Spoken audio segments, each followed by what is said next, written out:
புதுச்சேரி ஜிப்மர் மருத்துவமனையில் உள்ள அமுதம் தாய்ப்பால் வங்கி தனது 9 வருட சேவையை நிறைவு செய்து 10வது ஆண்டில் அடியெடுத்து வைத்துள்ளது. அதன் சேவை பற்றி விவரிக்கின்றது இந்த தொகுப்பு.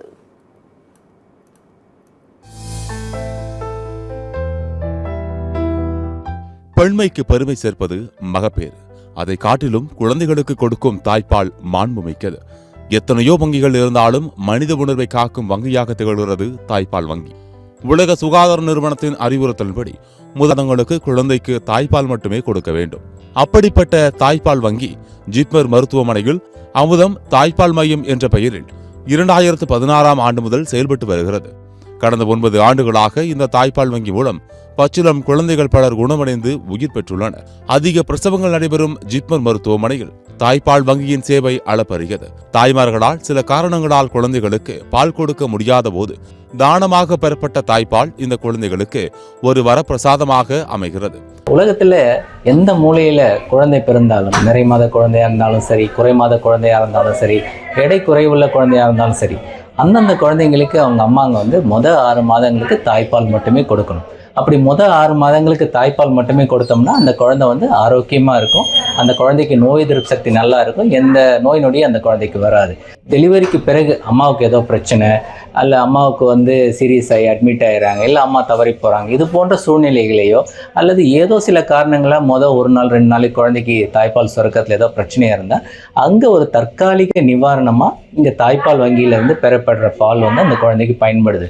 குறிப்பாக சொல்லப்போனால் குறைமாத குழந்தைகள், நோய் தொற்று ஏற்பட்ட குறைமாத குழந்தைகள், எடை குறைவான குழந்தைகளுக்கு இந்த தாய்ப்பால் வங்கி ஒரு வரப்பிரசாதமாக இருக்கு. தாய்ப்பால் வங்கி ஆரம்பித்த போது ஒரு நாளைக்கு 400 மில்லி தாய்ப்பால் சேகரிக்கப்பட்ட நிலையில் தற்போது ஒரு நாளைக்கு 1000 மில்லி லிட்டர் வரை சேகரிக்கப்படுகிறது.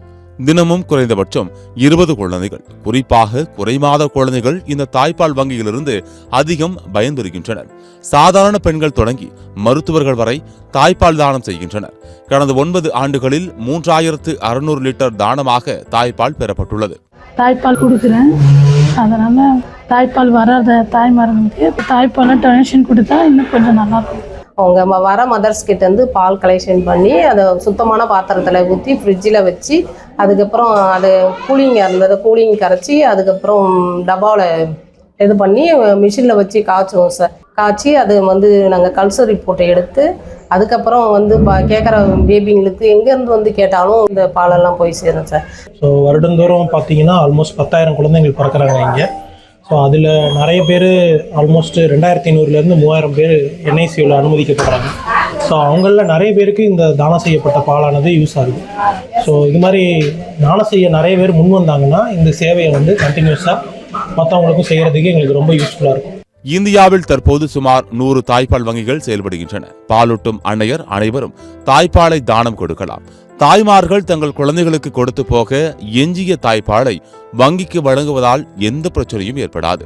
மாறாக அவர்களுக்கு பால் சுரப்பது அதிகரித்து அவர்களும் ஆரோக்கியமாக இருக்க வழிவகுக்கும். சில தாய்மார்கள் நினைச்சுக்கிறாங்கன்னா தாய்ப்பால் வங்கியில நாங்கள் தானம் கொடுத்தோம்னா எங்க குழந்தைக்கு பால் கம்மியாயிடாதான்னு கேட்குறாங்க. இது தவறான கருத்து. தாய்ப்பால் கொடுக்க கொடுக்க அம்மாவுக்கு கண்டிப்பாக பால் சுரக்கும். அதனால தாய்ப்பால் தானம் கொடுக்கறதால உங்க குழந்தைக்கு தாய்ப்பால் சுரப்பது குறையாது, இன்னும் சொல்லப்போனால் கூடுதலாக கிடைக்கும். ஆரோக்கியமாக உள்ள அனைத்து தாய்மார்களும் தாய்ப்பால் தானம் கொடுக்க முன் வர வேண்டும். அப்படி நம்ம குழந்தைக்கு தாய்ப்பால் மட்டுமே கொடுத்து வளர்த்தோம்னா அந்த குழந்தைங்களாம் பிற்காலத்தில் அறிவுள்ள குழந்தைகளாக இருக்கும். சத்தியம் தொலைக்காட்சியின் செய்திகளுக்காக புதுச்சேரி செய்தியாளர் ஜெயக்குமாருடன் சத்தியம் தொலைக்காட்சியின் செய்திக்குழு.